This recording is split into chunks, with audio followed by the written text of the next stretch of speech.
Hello, I'm Aaron Lohr, and this is the Endocrine News Podcast.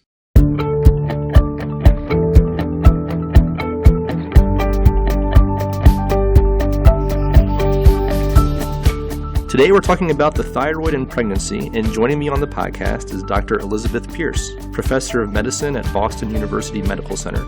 She is also President of the American Thyroid Association. Thank you for joining me today. Hi, happy to be here. So, what does the thyroid do, and how is its function impacted during pregnancy? So I typically tell my patients that the thyroid is a butterfly-shaped gland in the front of the neck, and it makes a signal or hormone that essentially regulates how the body uses energy, so it really affects every body system. In pregnancy, the thyroid has to work harder than outside the pregnancy setting. Pregnancy is basically a stress test for the thyroid, and normally women starting in pretty early pregnancy will start to increase their thyroid hormone production by as much as about 50% typically. What are some ways that maybe it doesn't go the way that we hope? So women with maybe marginal thyroid function to begin with, or who are actually hypothyroid, don't have adequate thyroid function to begin with, may not be able to meet these increased demands for pregnancy. Women, additionally, in parts of the world that don't have enough iodine in the diet, because iodine is needed as a substrate for building thyroid hormone, they may not be able to meet these increased demands for pregnancy. And this actually matters because adequate maternal thyroid hormone is really critical for the fetus's development. Can we just talk briefly about the iodine nutrition and just in general? Where can we find iodine in our diet? So iodine in much of the world is found primarily in iodized salt. The iodine is there as a public health measure to prevent iodine deficiency disorders. In the United States, we have never mandated salt iodization. So unlike much of the rest of the planet, we are not really relying on that, or at least not exclusively on that. And in fact, it turns out that the most important source of iodine in the diet in the U.S. right now is probably dairy foods. So for people who are vegan or lactose intolerant or who don't have dairy in their diets for other reasons, they are at risk for having inadequate iodine and therefore maybe not for having completely normal thyroid function. And this matters most in pregnancy, where even fairly mild levels of iodine deficiency in pregnant women are associated with lower child IQ. So besides the lower IQ with the iodine insufficiency, are there other ways that a thyroid condition during pregnancy could affect the developing fetus? So the fetus really relies very heavily on maternal thyroid hormone, especially in the first half of pregnancy. So by about week 10 or 12 of pregnancy, the fetus has a thyroid gland, and by about week 16 or 20, the fetus can actually start making its own thyroid hormone. But before that, the fetus is really reliant on maternal thyroid hormone that can cross the placenta. And it's particularly critical for the fetal brain development, so that we know that low levels of maternal thyroid hormone can be associated with lower child IQ, whether those low levels of maternal thyroid hormone are due to iodine deficiency or to Hashimoto's thyroiditis or to other reasons. And that's particularly critical probably in the first trimester. What are some symptoms of a thyroid disorder during pregnancy? So this can get a little bit tricky because there are a lot of symptoms of pregnancy that overlap with symptoms of thyroid dysfunction. We've talked so far mostly about hypothyroidism, but of course hyperthyroidism, too much thyroid hormone, can also occur during pregnancy. And some of the common symptoms of just being a woman in the first trimester, like extreme fatigue, can be common to both kinds of thyroid dysfunction. Having a rapid heart rate, palpitations, shortness of breath, these can all happen with hyperthyroidism, but also with normal pregnancy. So it can be a little bit tricky sometimes to dissect what's regular pregnancy and what's something else on top of that. That does sound tricky. So how does the clinician then make a diagnosis that this is in fact a thyroid condition and not something that's normal? So we need to rely pretty heavily on lab tests, and luckily we have pretty robust lab tests. The screening test for thyroid dysfunction, the starting point is always a TSH, or thyroid stimulating hormone, because that's the most sensitive to subtle shifts in thyroid status. Because thyroid disease can have such an adverse effect on both the mom and on the developing fetus, should every pregnant woman be screened for a thyroid disorder? So this is probably the most controversial question in my world. If we were to screen every pregnant woman for thyroid dysfunction, the vast majority of the time, what we would find is very mild hypothyroidism, subclinical hypothyroidism. And we're really not sure, in light of current evidence, whether treating that mild hypothyroidism actually improves outcomes either for the pregnancy and the mother or for the fetus. And there are 2 large randomized clinical trials in the literature at this point that have treated women with mild hypothyroidism relatively early in pregnancy, sort of in the 2nd trimester, and did not see improvements in child IQ, which is, I think, the public health outcome a lot of us care about the most, or in obstetric outcomes. However, both of those trials have some flaws. Primarily, they probably started too late if the 1st trimester really is the important time for that fetal brain development. And therefore, we're sort of left with imperfect science, and we don't really know the answer as to whether finding a lot of subclinical hypothyroidism is actually going to improve outcomes for anyone. And certainly screening and labeling women as abnormal in pregnancy can generate a whole lot of anxiety. So we would prefer not to do that if we don't know we're doing the right thing. Right now, because there's so much uncertainty about what the right course of action is there, guidelines around the planet are really all different. And whatever the clinician's approach, it matches somebody's guideline because there's really no right or wrong answer right now. So the official position of the American Thyroid Association is that there just is not enough evidence to recommend for or against universal screening of all pregnant women for thyroid dysfunction, with a really big caveat, which is that we truly don't want to miss the women with the more severe forms of hypothyroidism where we know we can benefit them with treatment. And so we want to make sure that women with risk factors for hypothyroidism probably should have that thyroid blood test as soon as they know they're pregnant. And that would include women with a strong family history of thyroid disorders, with a history, personal or a family history of autoimmunity, women with a history of recurrent miscarriage, because that can be associated with thyroid dysfunction, and a list of about 16 other things. Oh my goodness.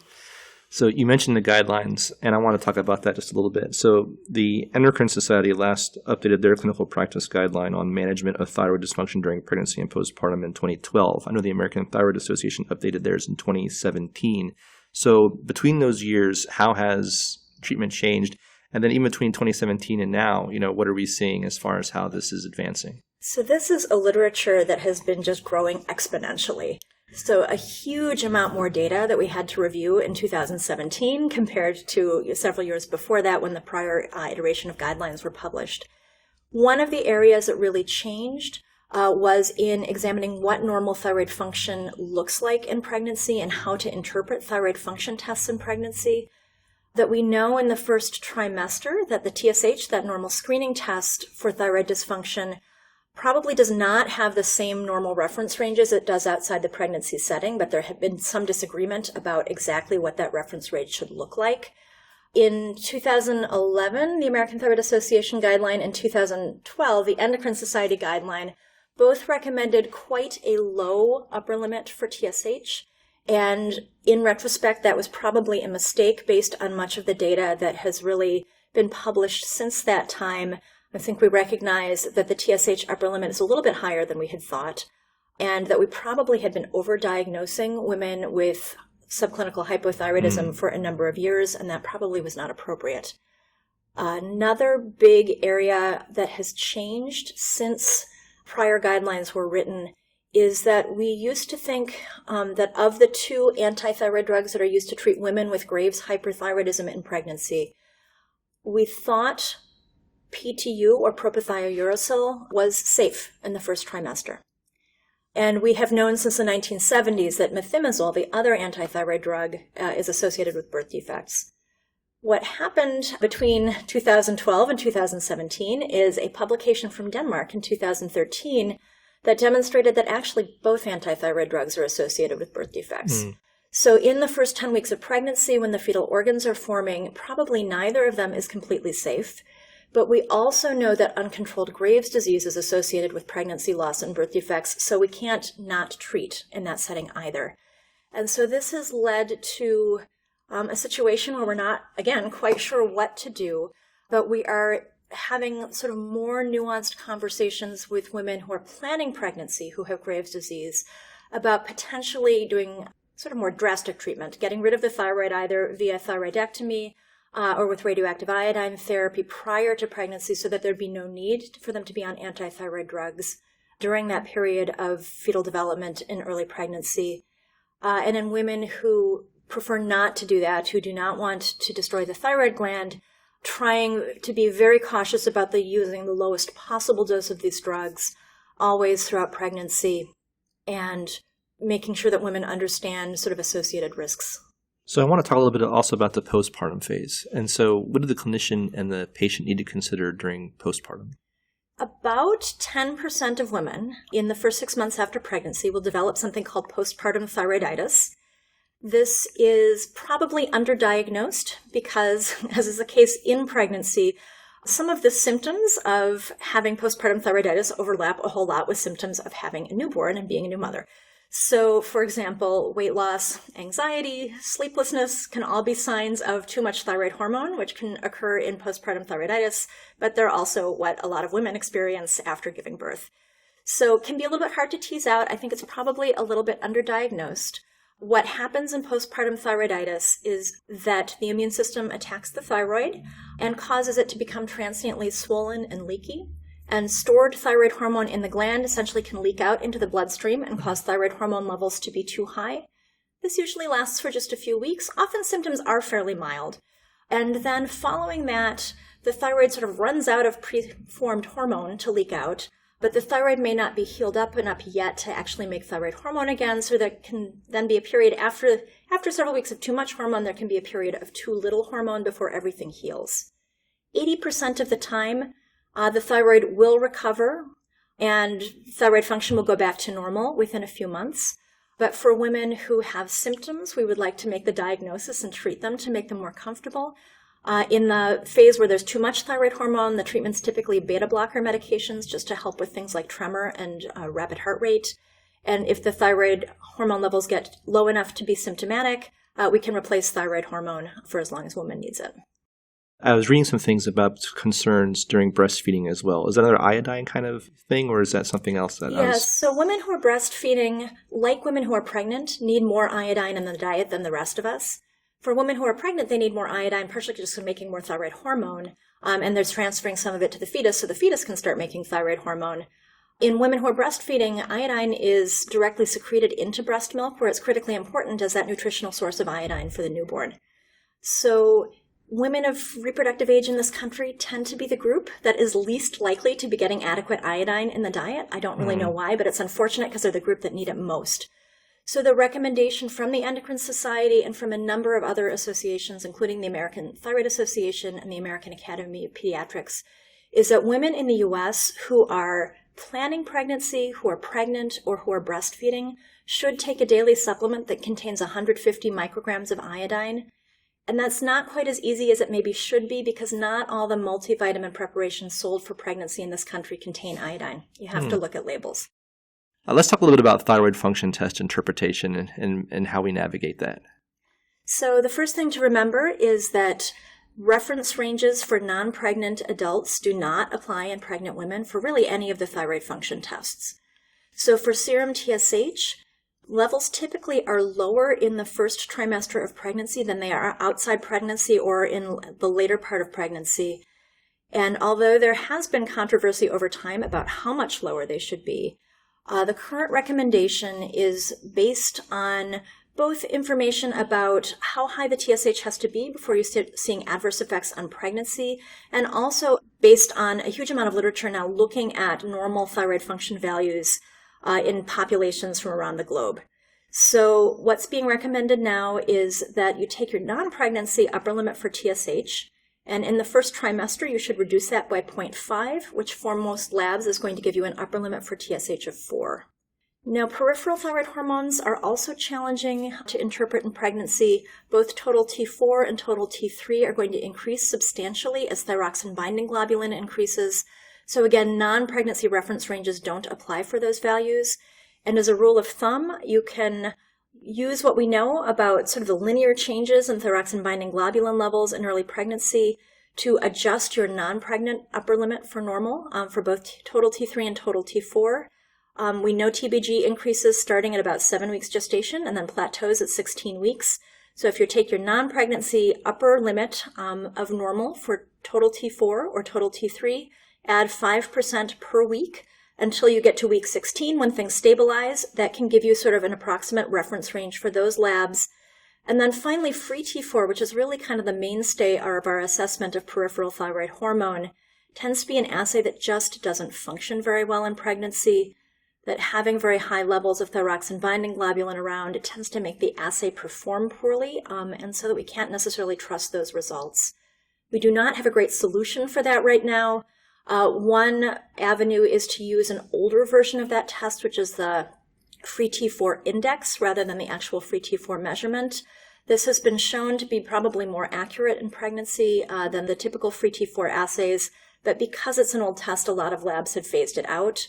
So another possibility is using the total T4 levels with the sort of caveat that I told you that you need to adjust the ranges appropriately as a surrogate for free T4. And if your lab has phased that out as well, because some have, it's just using whatever assay you have available, but being aware that the free T4 measurements in pregnancy may not be completely accurate. And if there's a discrepancy with TSH, the TSH is probably the more robust assay to follow. My last question might be for the patient who is listening, probably wondering if what they have might be a symptom of a thyroid condition or just is normal for what it is. But what do they need to think about as they plan their pregnancy? And especially, what if they've had a thyroid disorder in the past? So really important for women with hypothyroidism, underactive thyroid, even if they're really optimally treated prior to becoming pregnant, they need to know that because their thyroids aren't functioning and can't sort of appropriately increase thyroid hormone production for pregnancy, we as their providers have to do that for them. So women who are on thyroid hormone replacement prior to pregnancy need to be aware that as soon as they become pregnant, and really as soon as they become pregnant, I usually tell women in my practice that it's okay to let the baby's father know first, but I want the second phone call, that they should be contacting their healthcare providers to arrange for thyroid function testing, and that they should be increasing the thyroid hormone dose as soon as they know they're pregnant by about 25 to 30%. The easiest way to do that is typically if you normally take 1 tablet a day of thyroid hormone to increase by 2 tablets a week. And then there needs to be closer monitoring of the thyroid hormone levels for the first half of pregnancy when things are still changing. I just want to let you know that I appreciate you taking the time and thank you so much for joining us. You're welcome.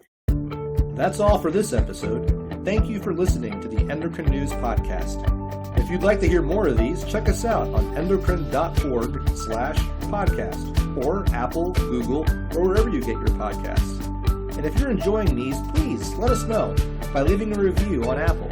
And if you'd like to get in touch with us, send us an email at podcast@endocrine.org. Thanks again. Endocrine News Podcasts are a free service of the Endocrine Society. To learn more or to become a member, visit the Society's website at www.endocrine.org.